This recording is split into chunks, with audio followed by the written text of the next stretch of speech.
Bonjour Mesdames et Messieurs, bienvenue dans ce flash d'information. Nous sommes mercredi 17 janvier 2018 et ce matin, un conseil des ministres aura lieu au palais de la présidence de la République en présence du chef de l'État, le président Alassane Ouattara.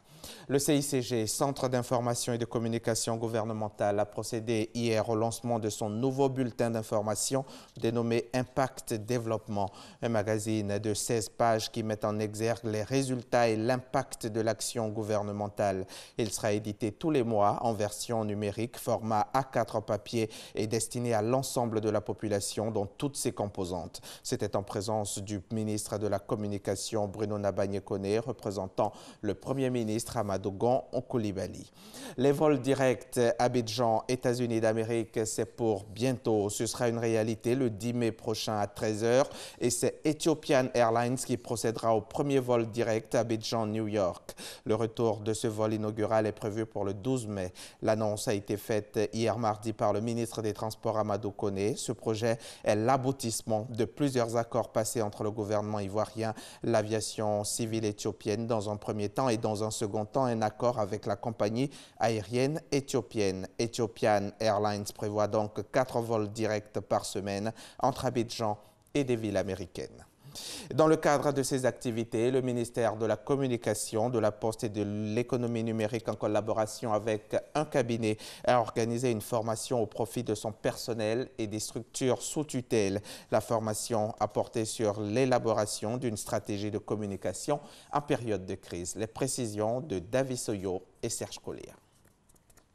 Quelle attitude adopter en période de crise? Comment informer la population lors d'un dysfonctionnement ou d'une situation mettant à mal une structure ou un État? Autant d'interrogations qui ont amené les responsables du ministère de la Communication à renforcer les capacités des agents et membres des structures sous tutelle. Il s'agit de les outiller dans l'élaboration d'une stratégie de communication en période de crise. Répondre à un certain nombre de questions, donc informer dans un premier temps et après communiquer. Informer en répondant aux 4 questions, qui, quoi, où, quand. Mais ne pas mettre l'accent dans un premier temps sur le comment, sur le combien et sur le pourquoi. Parce que dans la position à chaud, on ne sait pas. Donc il faut pouvoir également identifier les sources crédibles. Les gens qui sont formés aujourd'hui seront des relais au sein non seulement de notre administration, mais aussi au sein de l'ensemble de l'écosystème pour qu'à terme, tout le monde comprenne l'importance de la communication de crise, qu'il y ait de lignes de communication claires qui soient définies pour que l'ensemble des acteurs de l'écosystème sachent comment réagir. Pour les participants, cette initiative vient davantage les instruire sur les questions de communication et d'information en période de crise.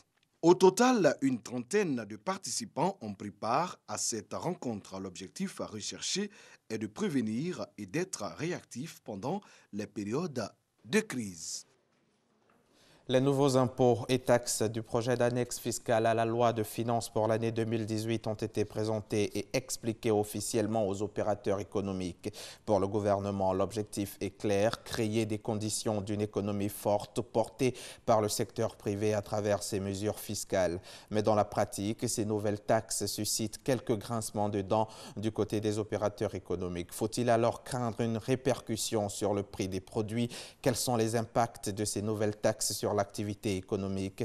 Élément de réponse dans le dossier de chèque Koné que vous pourrez suivre à 13 h. Donald Trump met sa menace à exécution. Les États-Unis viennent de réduire l'aide à l'UNRWA, l'Agence des Nations Unies pour les réfugiés palestiniens. L'aide est divisée par 2. Sur les 125 millions de dollars qui devaient initialement être versés, seuls 60 millions ont été envoyés à l'agence. Et puis pour refermer ce journal, sachez qu'après la mise sous tutelle de la région autonome en octobre dernier, le nouveau Parlement catalan se réunit pour la première fois ce mercredi. Les députés éliront en fin de matinée le bureau, l'organe qui veille au respect du règlement de l'Assemblée et qui devrait décider si oui ou non l'ancien président de la Generalitat, Carles Puigdemont, peut être désigné comme candidat à sa succession. Hier mardi, une marche a été organisée par les indépendantistes. C'est la fin de ce flash. Je vous donne rendez-vous à 13h.